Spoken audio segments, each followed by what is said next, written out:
The document landed on the polished mahogany of the dining table with a sound no louder than a sigh, yet it carried the finality of a gavel strike. Elias Vance looked at the crisp sheaf of papers, the petition for dissolution of marriage, and then at the woman he had shared a home with for 12 years. Clarissa stood with her arms crossed, her expression a careful mixture of pity and resolve. She thought she was cutting loose a burden. She thought she was freeing herself from a man whose quiet ambition had, in her eyes, fizzled into a stagnant career as a middling architect. She had used the phrase dead weight during the argument that preceded this moment, a phrase that had echoed in the silent house for the last 48 hours. She believed her family's wealth and her new partner's flashy success were her escape craft from a sinking ship. Clarissa Thorne Vance was confident. Her father, Richard Thorne, a man who measured the world in quarterly earnings and stock prices, was confident. They were also very, very confident in their assessment of Elias Vance. What they didn't know, what they couldn't possibly comprehend, was that the dead weight they were so eager to cast off was, in fact, the anchor of their entire world. They didn't know about the portfolio he managed with monastic discipline, the one that had swelled from a single brilliant patent sale years ago into a silent, sprawling empire of investments. They didn't know that the quiet, unassuming man who fixed the leaky faucet and sketched designs in his worn leather-bound notebook was worth, on paper, $150 million. Within 60 days, their world of arrogant certainty would be dismantled, piece by painful piece, by the very man they had so carelessly dismissed. It's a story we see in different forms all the time, isn't it?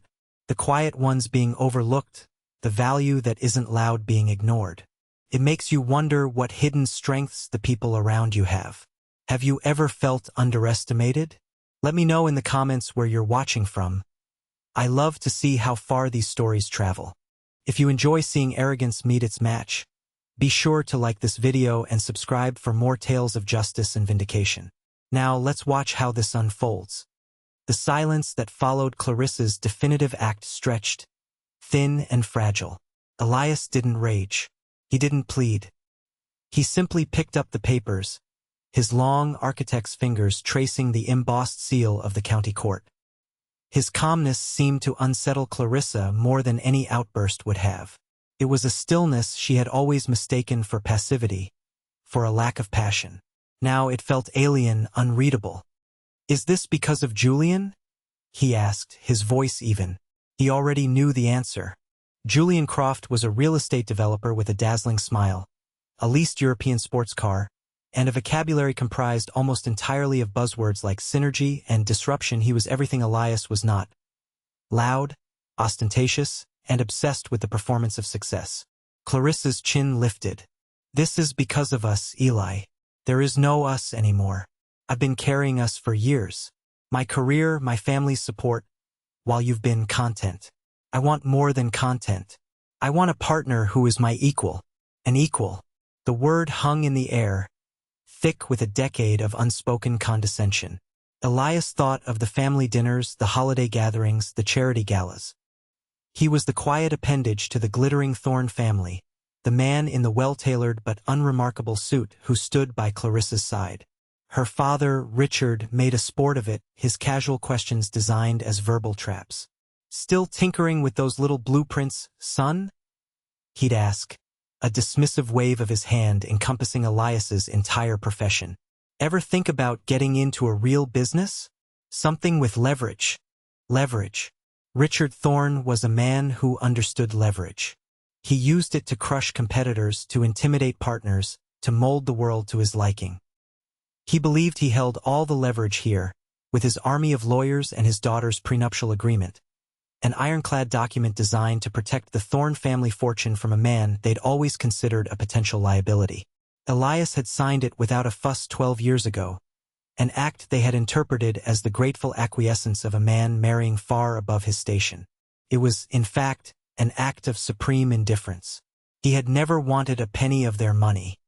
"I see," Elias said, his gaze dropping back to the papers. He began to read through the boilerplate legal language, his focus absolute. To Clarissa, it looked like defeat, a man absorbing the terms of his surrender. She felt a pang of something, Not quite guilt, but a disquieting sense of anticlimax. She had prepared for a fight, for tears, for begging. This quiet, methodical acceptance was unnerving. "My lawyer will be in touch with yours," she said, her voice a little too sharp. "We're prepared to be reasonable. A modest settlement to help you get back on your feet." The condescension was a physical thing, a pressure in the room. A settlement, to help him get back on his feet. Elias folded the papers neatly, placing them on the table beside his worn leather portfolio, the one she'd always hated. It was old, scuffed at the corners, a relic from his university days. She thought it was unprofessional, a symbol of his refusal to adopt the trappings of modern success. She had no idea it contained the carefully curated foundations of his entire life, a life she knew nothing about. "That won't be necessary," Elias said, his voice soft but carrying a new and unfamiliar weight. He stood up, his movements deliberate. He was taller than her, a fact she often forgot because of his tendency to stoop slightly, to make himself smaller in her family's orbit. But now he stood straight, his shoulders squared. "I'll have my legal team review this." "Your legal team?" A small, derisive laugh escaped her. "Eli, you don't have a legal team. You have that one guy who helped you with the zoning permit for the library expansion." He didn't respond. He simply looked at her, and for the first time, she couldn't read his eyes. The gentle warmth she had taken for granted was gone, replaced by something cool and analytical, like polished steel. It was the look of a stranger. In that moment, the first hairline crack appeared in Clarissa's wall of confidence. She was severing a tie to what she thought was a simple, predictable man. But as he walked out of the room without another word, portfolio in hand, she had the unnerving feeling that she had just made a terrible, fundamental miscalculation. She had judged a book by its cover, and she hadn't even begun to imagine the story written inside. The memories of 1,000 small cuts played in Elias's mind, not as a torrent of anger, but as a calm, orderly procession of evidence. He was an architect, after all. He saw life in terms of structure, of foundations, of stress points and load-bearing walls. The marriage had been failing structurally for years, long before Julian Croft arrived to admire the facade. The primary flaw was in the foundation. It had been built on the Thorne family's belief in their own superiority and Clarissa's adoption of that same creed. He remembered a dinner party 2 years prior, held at the sprawling Thorne estate. The air was thick with the scent of expensive perfume and the low hum of self-congratulation. Richard Thorne was holding court at the head of the table, pontificating about a recent acquisition. Elias had been seated at the far end, next to a distant aunt who only wanted to talk about her prize-winning roses. At one point, a guest, a new partner at Richard's firm, had asked Elias what he did. "I'm an architect," Elias had said simply.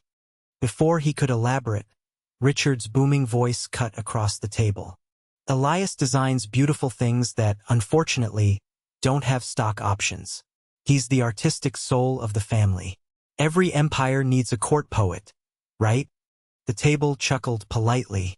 Clarissa, seated next to her father, had smiled, a tight, apologetic little smile that she directed at Elias. It was a smile that said, "Just play along. It's just dad being dad." But the smile didn't reach her eyes. In her eyes, he saw a flicker of the same dismissal, the same faint embarrassment. He was her artistic accessory, a piece of her life that didn't quite fit the corporate aesthetic of her family. That night, he had retreated to his home office, a small, quiet room filled with books on structural engineering and urban planning. He opened his laptop and logged into a heavily encrypted portal. The screen glowed with charts and figures, a complex ecosystem of investments spread across technology startups, green energy bonds, and international real estate trusts. A single number at the top of the screen displayed his net worth, a figure that had ticked up by another $500,000 that day alone. He looked at the number, then at the worn leather portfolio sitting on his desk. Inside, beneath his current design sketches, were the original patent documents for Vance Structural Dynamics, a revolutionary system for earthquake-proofing high-rise buildings. He had developed it in his late 20s, a breakthrough born from a near-obsessive study of harmonic resonance. He had sold the patent to a global engineering conglomerate for a staggering sum, but with a crucial and brilliant caveat negotiated by a hungry young lawyer who saw the genius in the work. Instead of taking the entire payment in cash, Elias had structured the deal to include a small but permanent percentage of the licensing fees for any structure that used the technology. First, it was a trickle. Then, as the technology was adopted in seismic zones from Tokyo to San Francisco, the trickle became a river, then a flood. A silent, invisible torrent of capital flowing into his accounts, which he, with his methodical and patient mind, began to build into a fortress of quiet wealth. He never told Clarissa. In the early days of their marriage, it was because he wanted her to love him for who he was, not for his money. He had seen what her family's wealth did to people, the sycophants, the opportunists. He wanted something real. He wanted to build a life with her, a partnership. He thought his quiet support and steady love would be the foundation. As the years passed, his silence took on a new purpose. It became a test. He watched as her respect for him slowly eroded, worn away by her father's relentless condescension and her own growing desire for a life of performative success. Her love became conditional, contingent on him becoming something he was not, a brash, aggressive player in her father's world. His silence then became a shield, protecting a part of himself she no longer deserved to know. The humiliation was not always so public. Sometimes it was small, intimate. There was the time she had redecorated his office while he was away at a conference. She had replaced his old, comfortable drafting chair with a sleek, minimalist piece of furniture that was aesthetically pleasing but ergonomically torturous. His shelves of beloved, dog-eared books were replaced by curated objects of art. "It just looked so cluttered, Eli," she had said, kissing him on the cheek. "I wanted it to feel more inspiring." She had tried to throw out his leather portfolio, calling it that shabby old thing. He had retrieved it from the donation pile without a word, the act feeling like he was rescuing a part of his own soul. Then there was Julian. Elias had watched his arrival with the dispassionate eye of an analyst observing a predictable dataset. Julian was the catalyst, not the cause. He was the living embodiment of everything Clarissa and her family valued. He talked loudly about his net worth, though Elias suspected it was grossly inflated. He name-dropped celebrities. He wore a watch that cost more than most people's cars. He was, in short, a walking, talking billboard for insecure wealth. And Clarissa was mesmerized. The final argument had been about a vacation. Elias had wanted to spend 2 weeks hiking in Patagonia. He had already researched the trails, the quiet lodges, the stark, breathtaking beauty of the landscape. Clarissa had recoiled. "Patagonia? Eli, that's not a vacation. It's a chore. Julian has invited us to spend a month on his yacht in Monaco for the Grand Prix. That's a vacation." "Invited us?" Elias had asked quietly. "Well, he invited me, but he said you could come if you wanted." The implication was clear. He would be a guest, an afterthought on her new, more exciting life. "I'm not a guest in my own marriage, Clarissa," he had said. "Then what are you?" she had shot back, her voice rising with years of frustration. "What are you contributing?" "I'm the one networking, making connections, building our future. You're just here. You're dead weight, Eli, and I'm done dragging you behind me. Dead weight." He had felt the floor drop out from under him, not because the words were a surprise, but because of the venomous certainty with which she said them. It was the final verdict. In the court of thorn, he had been judged and found wanting. He had let the words hang in the air, a final ugly monument to their failed structure. Now, holding the divorce papers, he felt a strange sense of peace. The period of observation was over. The period of action was about to begin. He would not be cruel. He would not be vindictive. He would simply be an architect. He would reveal the true structure of things, and he would let the flawed edifice they had built come down all on its own. The first call Elias made was not to a divorce lawyer. It was to Marcus Cole, the man who had managed his wealth for the past 15 years. Marcus was the antithesis of the Thorne family's financial advisors. He was a quiet, silver-haired man who worked from a discreet office in a nondescript building, favoring long-term, stable growth over flashy, high-risk ventures. He was more of a wealth steward than a broker. Marcus, it's Elias. Elias, everything all right? You're not usually one for unscheduled calls. Marcus's voice was calm, reassuring. Clarissa has filed for divorce, Elias said, the words sounding simple and factual, stripped of their emotional charge. There was a pause on the other end of the line. Marcus had met Clarissa several times at formal events, always introduced as Elias's financial planner. A title that was technically true but comically understated. He knew the family dynamics well. I see, he said, his voice laced with a careful neutrality that Elias appreciated. I am sorry to hear that. On a personal level. On a professional level, what do you need? I need you to prepare a complete but simplified asset statement for a holding company. Just the top-line number. I don't want the details visible yet. Just the total liquid and invested value. And Marcus, I want it printed on the plainest letterhead you have. Nothing that screams money. Marcus understood immediately. You're not going to show your hand. I'm going to show one card, Elias corrected. And I want to watch their reaction when they realize they've been playing the wrong game all along. It will be ready this afternoon. Will you be engaging counsel? Yes, I need the best. Not the loudest, not the most aggressive shark. I need the sharpest, most strategic mind. Someone who understands that the most powerful move is often the quietest 1 inch. Marcus had just the person in mind. Her name was Isabella Rossi. She was a legend in family law, known for her meticulous preparation and her unervingly calm demeanor in the courtroom. She dismantled blustering, aggressive opponents not with volume, but with surgical precision and an encyclopedic knowledge of financial law. She was, in her own way, an architect of legal strategy.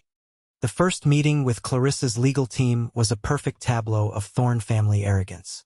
It was held in a vast, intimidating conference room at the offices of Thorne and Crestwood, a firm where her uncle was a senior partner.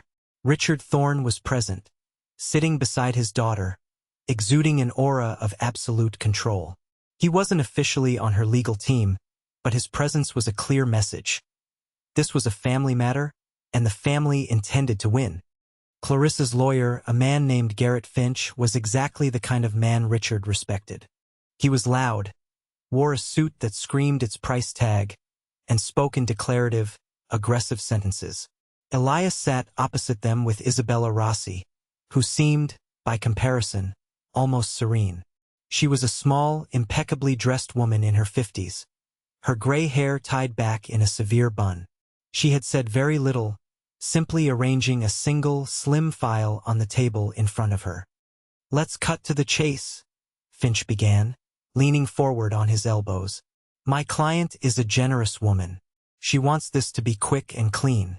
Given Mr. Vance's limited financial contributions to the marriage, and in light of the prenuptial agreement which, I assure you, is unassailable, we are prepared to offer a one-time, lump sum payment of $50,000. A gesture of goodwill, to help him transition. Richard Thorne nodded gravely, as if bestowing a great act of charity. We think that's more than fair, Elias. Enough for a deposit on a small apartment. Get you back on your feet. Clarissa wouldn't meet Elias's eyes. She stared at a point on the polished table, her jaw set. Elias felt Isabella's hand press lightly on his arm, a silent instruction to let her speak. Mr. Finch, Isabella said, her voice soft but carrying to every corner of the room. We find your offer insufficient. Finch scoffed. Insufficient? On what grounds? Your client has no claim to the Thorne family assets. The prenup is a fortress. He's an architect with a modest, independent practice. His income statements for the last decade are clear. We've seen the tax returns. He's lucky to be getting anything. This was the moment. The core of their argument rested on a foundation of incomplete information. They had built their entire strategy on the belief that Elias's tax returns told the whole story. It was a common mistake made by people who thought income was the only measure of wealth. Elias paid himself a modest salary from his small consulting firm, just enough to live comfortably and contribute to the household expenses. The rest, the vast, silent ocean of his wealth, grew quietly offshore, in holding companies and trusts, generating capital gains, not income. It was a structure Marcus Cole had brilliantly designed for privacy and tax efficiency. The tax returns are, of course, accurate, Isabella said smoothly, but they do not represent the totality of Mr. Vance's financial picture. We are not making a claim against the Thorne assets. We have no need to. Richard Thorne leaned forward, his face darkening. What is this? Some kind of bluff? You think you can shake us down for more? I've seen this 100 times. Isabella ignored him, her gaze fixed on Finch. My client does not wish to contest the prenuptial agreement. He agrees that Mrs. Thornevance's family assets are hers alone. He simply wishes for an equitable division of the marital assets. Assets acquired during the marriage. Finch laughed out loud now. What marital assets? The house is in Mrs. Thornevance's name, purchased with a trust from her father. The cars are leased through the Thorne Corporation. The joint bank account has a balance of $16,000. You'll get half of that. Congratulations. Elias watched them, a scientist observing a chemical reaction. He saw the smugness, the absolute certainty. He saw Clarissa's discomfort, the slight flush on her cheeks. She was embarrassed for him, for this pathetic last-ditch effort she imagined he was making. He felt a pang of sadness for the woman he had once loved, for her blindness. Isabella Rossi smiled, a slight, knowing smile that did not reach her eyes. There seems to be a misunderstanding, she said, her voice dropping to an almost conspiratorial whisper, drawing them all in. We are not talking about the joint bank account. She slid the single file across the table. It stopped directly in front of Garrett Finch. He looked at it, then at her, a flicker of annoyance in his eyes. What's this? He asked. That, Isabella said, her voice as calm and clear as a bell, is a summary statement for a marital asset you seem to have overlooked. Please, take your time. The air in the room grew heavy, thick with anticipation. The moment Elias had been quietly preparing for, the moment the world would pivot on its axis, was about to arrive.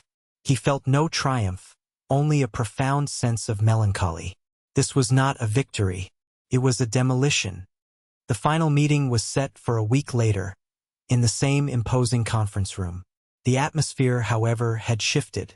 The Thornes' initial bravado had been replaced by a simmering, impatient anger. They viewed Isabella's document as a cheap tactic, a delay, a desperate bluff. Garrett Finch had tried to dismiss it, but the seed of professional doubt had been planted. A good lawyer never ignores a document, no matter how improbable its claim. Clarissa had called Elias twice, her calls going straight to his voicemail. The first message was sharp, accusatory. I don't know what game you and your new lawyer are playing, Eli, but it's cruel. Just sign the papers. Don't drag this out and make it ugly. The second message, left a day later, had a different tone. A note of uncertainty had crept in. Eli, call me. Let's just talk about this. Without the lawyers. Please. He hadn't called back. The time for talking was over. They were all seated again, the same players in the same positions. Julian Croft was there this time, a silent, tanned presence at Clarissa's side. He was her emotional support, her vision of the future. He squeezed her hand, whispering something in her ear that made her smile weakly. His presence was a calculated insult, and Elias registered it with the same dispassionate calm as he had everything else. All right, Finch began, dispensing with any pleasantries. We've had our financial analysts look at the document you provided. He said the word document, as if it were a piece of garbage. It's a single page, no letterhead, no official markings, claiming to be a summary for something called the North Star Holding Company. It lists an asset value that is, to be frank, laughable. It's a fabrication, a poorly executed one at that.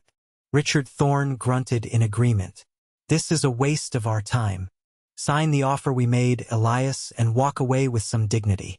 Don't embarrass yourself further. Elias looked across the table at Clarissa. Her face was a mask of strained composure. She believed her father. She believed her lawyer. She believed in the world as she had always known it, a world where she and her family held all the power. Isabella Rossi waited for the echo of Richard's pronouncement to fade. "It is not a fabrication," she said, her voice steady. "It is a simplified statement prepared for the purposes of this meeting, to distill a complex portfolio into a single, digestible number." "And what portfolio would that be?" Finch sneered. "The one he manages in his fantasy league." This was it, the quiet before the storm. Elias felt a profound stillness settle over him. He reached down and placed his old, scuffed leather portfolio on the table. The same portfolio Clarissa had tried to throw away. The same one Richard had once referred to as looking like something a student would carry. All eyes went to it. It looked profoundly out of place on the gleaming billion-dollar table. With slow, deliberate movements, Elias unzipped it. He reached inside and took out a single, thin folder. He didn't slide it across the table this time. He opened it in front of him. On May 15th, 2 years ago, at the club's annual dinner, Elias began, his voice low but clear, filling the silent room.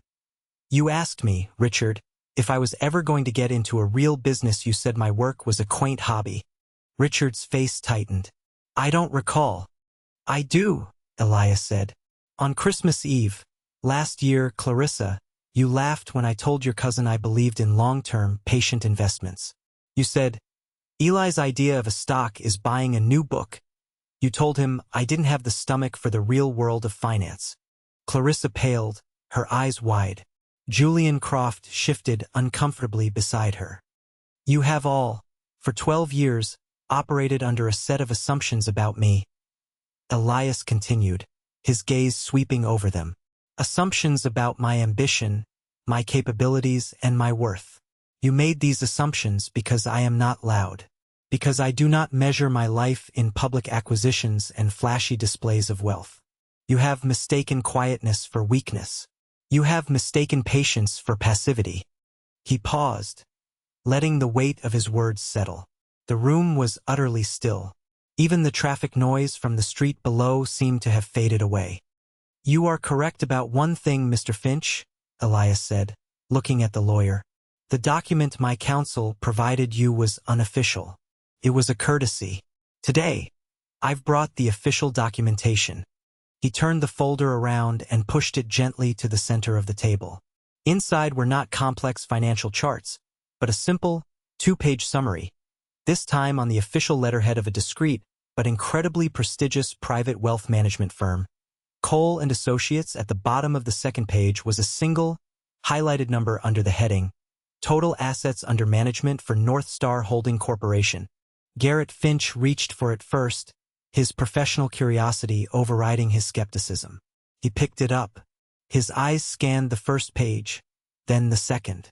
He stopped. His breathing hitched. The blood drained from his face. He stared at the number, his mouth slightly agape.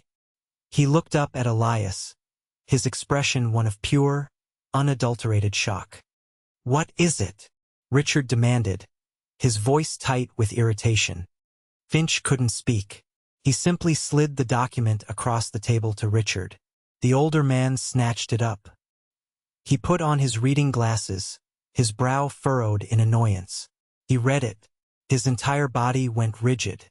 The famous Thorne composure, the product of decades of boardroom battles, shattered into a million pieces. His face went from red to a ghastly, pale white. He looked at Elias, his eyes wide with disbelief and a dawning, terrifying understanding. This can't be right," he whispered, the words catching in his throat. Clarissa stood up, her chair scraping against the floor. "Dad? What is it?" Richard didn't answer. He was still staring at Elias, seeing him for the first time. Not as the quiet architect, the disappointing son-in-law. He was seeing a man who had sat silently at his dinner table, a man he had mocked and dismissed, while this empire grew in the shadows. Julian Croft, sensing the dramatic shift in the room's power dynamic, leaned over and took the paper from Richard's trembling hand. He read the number. He blinked. He read it again. $150, 734, 21854. Julian looked at Elias. Then he looked at Clarissa, and his expression, for a fleeting second, was one of pure, cold calculation. He had hitched his wagon to the wrong star. The silence that followed the revelation was a living thing, a vacuum that sucked all the air and arrogance out of the room. It was broken by a choked, disbelieving laugh from Clarissa. It was a hysterical sound, thin and brittle. "No," she said, shaking her head, looking from the paper to Elias and back again. "No. This is a joke. This is a trick. Eli, what is this? What have you done?" Her question was not one of anger, but of profound, world-altering confusion. Her reality was fracturing. The man she had pitied, the man she had called dead weight, could not be the person described on that piece of paper. It was impossible. "It's no trick, Clarissa," Elias said, his voice retaining its quiet calm, a stark contrast to the maelstrom of emotion erupting around him. "It's a holding company I established 15 years ago. It is the primary vehicle for my investments. As it was established after our marriage began, it is, under state law, a marital asset."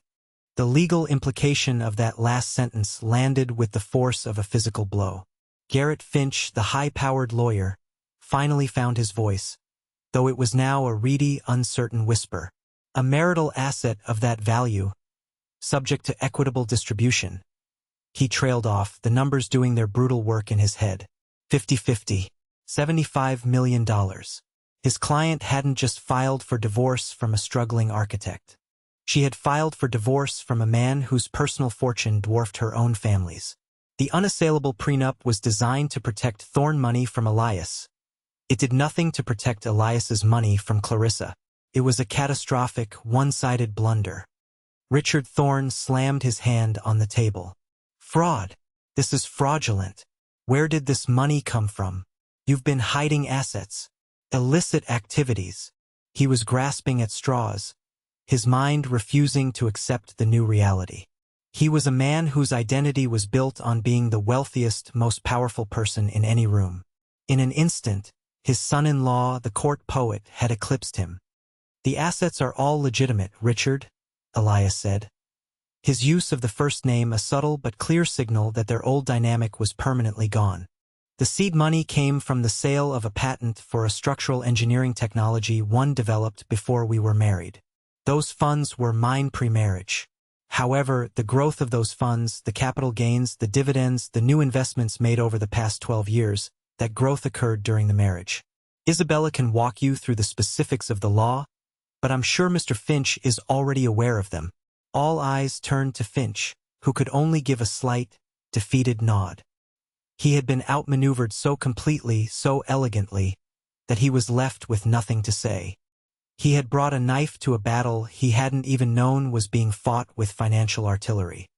Clarissa sank back into her chair, her face ashen. She stared at Elias, her mind racing, recontextualizing 12 years of memories. Every dismissive comment, every joke at his expense, every moment of condescension was now cast in a horrifying new light. He hadn't been passive. He had been patient. He hadn't been unambitious. His ambition was simply on a scale she couldn't even perceive. The quiet evenings he spent in his office, the ones she thought were filled with fruitless tinkering, were times he was managing a fortune. His worn leather portfolio wasn't a symbol of his failure. It was the seat of his power. "Why?" she whispered, the single word filled with a universe of pain and confusion. "Eli, why did you never tell me?" Elias held her gaze. The anger he might have felt had long ago cooled into a sad resolve. "In the beginning, I wanted you to love me, not my bank account. I wanted a real partnership, separate from the world your father built. I wanted to see if we could build our own foundation." He paused. "And then, as the years went on, your respect for me faded. It became clear you valued the performance of success more than the substance of character. My silence became a way of protecting something you no longer saw or valued in me. Telling you would not have fixed us, Clarissa. It would have just made me a more attractive asset in your portfolio." The truth of his words was devastating. She flinched as if struck. Julian Croft, ever the opportunist, saw his moment. He stood up, smoothing his suit jacket. Well, this is quite the revelation. He turned to Elias, his smile slick and predatory. Elias, we should talk. A man with your kind of capital and my kind of vision. We could do great things. Forget all this domestic squabbling. Let's talk business. Elias looked at Julian, a flicker of something close to pity in his eyes. I don't think you and I have anything to talk about, he said dismissively, turning his attention back to the table. The rejection was so complete, so effortless, that Julian was left standing awkwardly, his pitch dissolving in the air. He had tried to align himself with the new power in the room and had been swatted away like an insect. The dam of Clarissa's composure finally broke. Tears streamed down her face. Eli, I'm sorry, she sobbed, reaching a hand across the table. I was wrong. I was so wrong. I was a fool. We can fix this. Please, we can stop this. We don't have to get divorced. It was the plea he had once imagined he might have wanted to hear. But now, hearing it, he felt nothing but a hollow echo. It wasn't a plea for him, the man. It was a plea for the life his money could provide. It was a desperate bid to reclaim the winning lottery ticket she had just unknowingly torn in half. Isabella Rossi finally spoke, her voice cutting through the emotional chaos. My client is not interested in reconciliation, she said, her words precise and final. We are here to discuss the terms of the separation. Given the new information, I trust your $50,000 offer is now off the table. The question was a masterstroke of understatement. The meeting was over. The war was over.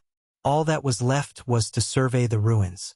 The aftermath was a slow, agonizing unraveling for the Thorne family. The news of Elias's fortune and the impending divorce settlement sent shockwaves through their social and financial circles. Richard Thorne, a man who prided himself on his shrewd judgment, became a laughingstock in the private clubs and boardrooms where he held sway. The story was just too delicious. The titan of industry who had $100 millionaire living under his nose for a decade and never had a clue. His aura of infallibility was gone, replaced by whispers that he'd lost his touch. His business began to suffer. Partners grew wary. A major deal he had been structuring, one that relied heavily on his reputation for foresight, fell through. The leverage he had always wielded so effectively had vanished, undone by a quiet architect and a leather portfolio. He became bitter, reclusive, lashing out at his staff and his wife, Eleanor, the silent enabler who had stood by for years, nodding along to his dismissive jokes about Elias. Julian Croft disappeared from Clarissa's life almost overnight. Once the reality of the situation set in, that Clarissa was not about to become fantastically wealthy but was, in fact, facing a future with significantly less than she'd had before, his ardor cooled completely. Elias's legal team did a cursory background check on him and discovered what Elias had suspected all along. Julian was a charlatan. His real estate empire was a house of cards built on high-interest loans and defaulted payments. The yacht was rented. The sports car was leased. He was a creature of debt, desperately seeking a wealthy host to attach himself to. He had targeted Clarissa believing she was his ticket. When that ticket was voided, he vanished, leaving a trail of angry creditors in his wake. Clarissa was left in a freefall. She had lost her husband, her new partner, and the respect of her social circle. Her friends, who had applauded her decision to leave the boring architect, now looked at her with a mixture of pity and morbid curiosity. She was the woman who had thrown away a fortune. She tried desperately to reconcile with Elias, leaving long, tearful voicemails, sending pleading texts, even showing up at the house they once shared. Elias had moved out, taking only his personal belongings and his portfolio. He met her once at her request, in a neutral cafe. She looked smaller, diminished. The confident, cutting woman from the dining room was gone, replaced by someone lost and desperate. I love you, Eli, she said, her eyes welling with tears. I know I didn't show it. I was stupid. I was blinded by my father's world, by all the noise. But the man I fell in love with is still you. The quiet, kind, brilliant man. Please, give me another chance. Elias listened patiently, stirring his coffee. He felt no anger, only a deep, abiding sadness for what they had lost, and what they could never have been. Do you love me, Clarissa? He asked gently. Or do you love the idea of what my money can do for you? Do you love me? Or do you hate the mistake you made? She couldn't answer. The silence was its own confession. The person you fell in love with, he continued, was a man you thought you could mold, someone who would eventually conform to your family's expectations. The man I am is someone who built a life you never even bothered to look for. We don't want the same things. You want a life that is seen.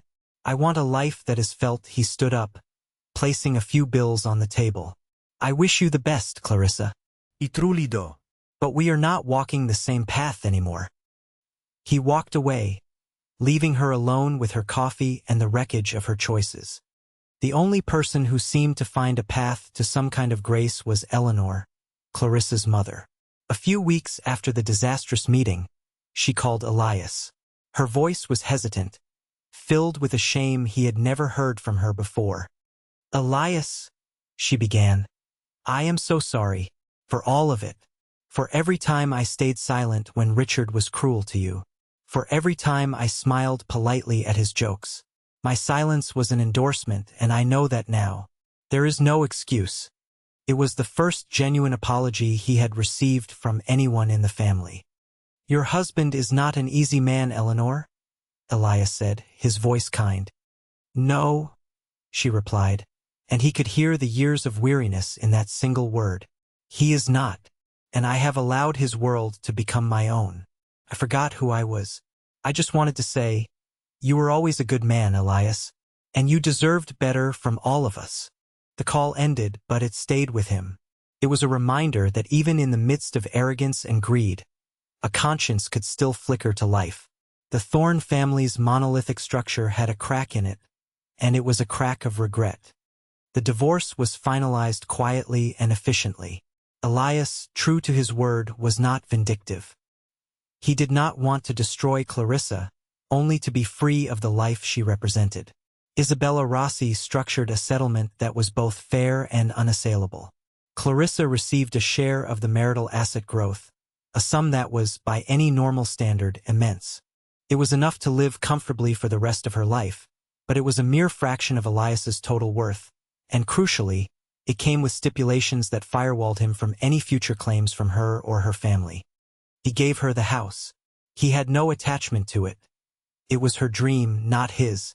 He wanted a clean break. The Thorne family, in a move of pure desperation, tried to contest the settlement, but Isabella had constructed it with the precision of a master architect. It was airtight. They were forced to accept. The legal fees alone cost Richard Thorne a small fortune, a final bitter irony.